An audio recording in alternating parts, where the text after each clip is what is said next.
expliquer aujourd'hui, c'est quoi un pointeur. Un pointeur, c'est une variable qui contient l'adresse d'une autre variable. Ça veut dire quoi? Ça veut dire, imaginons ici dans le langage C, imaginons, imaginons, imaginons qu'on a une variable int x égale à 10, par exemple. Okay. Le pointeur, c'est quoi? C'est f'1001. Ça veut dire quoi? C'est une variable, f'1001, c'est une variable, qui contient quoi? Qui contient l'adresse. L'adresse de quoi? De la variable 10. Ça veut dire l'adresse d'une autre variable. Concrètement, qu'est-ce que je peux faire? Je peux déclarer un pointeur. Donc, int x égale à 5. Donc, la valeur de x, c'est x. Okay. Mais si je veux accéder à f'1001, par exemple, c'est adresse de x. Okay. C'est l'adresse, ça c'est le pointeur. Okay. Ça c'est la valeur de l'adresse de x. Ça veut dire quoi? Ça veut dire ça c'est un pointeur. Donc, adresse de x, c'est le pointeur sur x. Ça veut dire quoi? Ça veut dire l'adresse de la variable 5. De la variable x qui contient 5. Okay.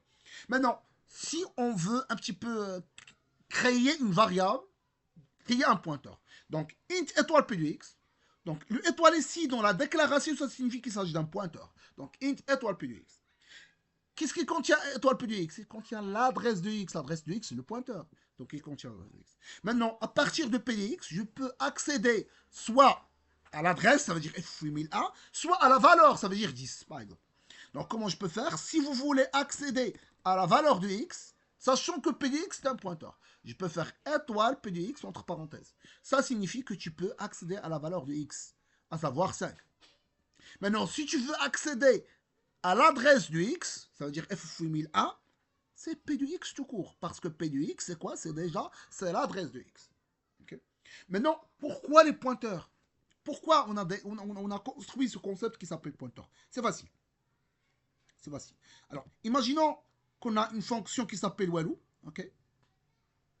Et une fonction qui s'appelle main, ça c'est la fonction principale, ok? Imaginons que ici, alors ici, ça c'est la fonction walou, il prend le x, il incrémente x++, et affiche par la suite la valeur. Et aussi on a la fonction main. Alors, je vais éliminer ça. La fonction main, il contient x égale à 5, ok? Alors, je vais éliminer ici ça. Tout en bas. On a x égale à 5 et on a walou du x. Alors, walou du x, ça s'appelle passage par copie aux valeurs. Ça veut dire quoi, passage par copie aux valeurs? Ça veut dire que la méthode walou va prendre x, ok? Il va créer une copie sur x. Ça veut dire, dans le petit schéma ici, main, elle est là. Il y a la variable x. La méthode walou va créer un autre x. C'est quoi? C'est juste une copie de x. Il va agir sur la copie, ça veut dire le 5 ici. Il va incrémenter 5, il va devenir 6. Il va afficher 6. Donc c'est ça ce qu'il va faire. Donc x égale à 5. Non, x égale à 5. Ça c'est la variable d'origine.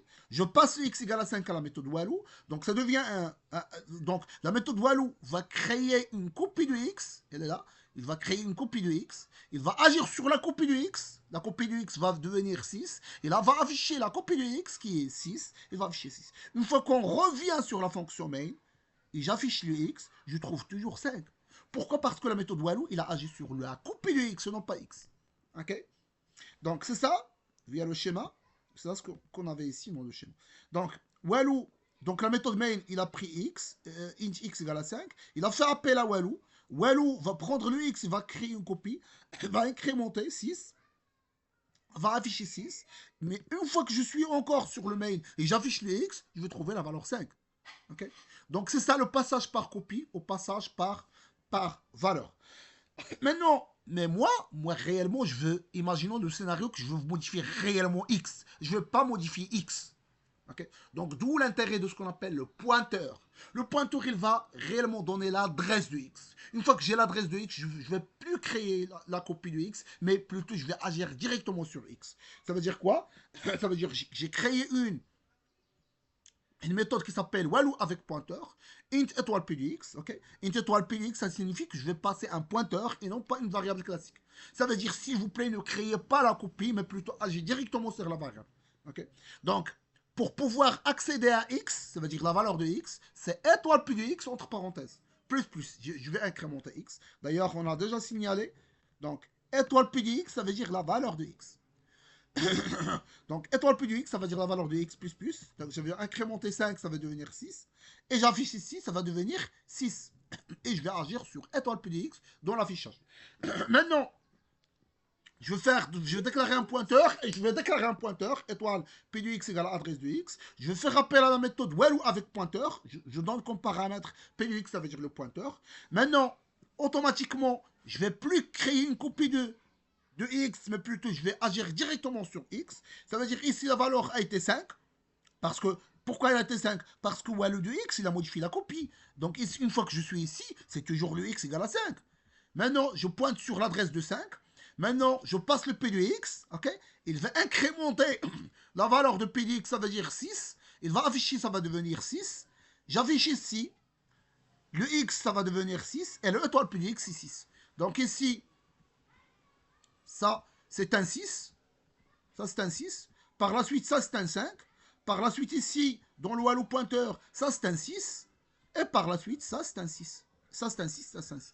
Ça veut dire quoi? Ça veut dire la méthode Wallo 5, 6, ça veut dire qu'il n'a pas réellement modifié la valeur de x. Par contre, ici, c'est 6 dans Wallo pointeur et 6 ici. Ça veut dire que réellement, Wallo pointeur, il a modifié la valeur de x.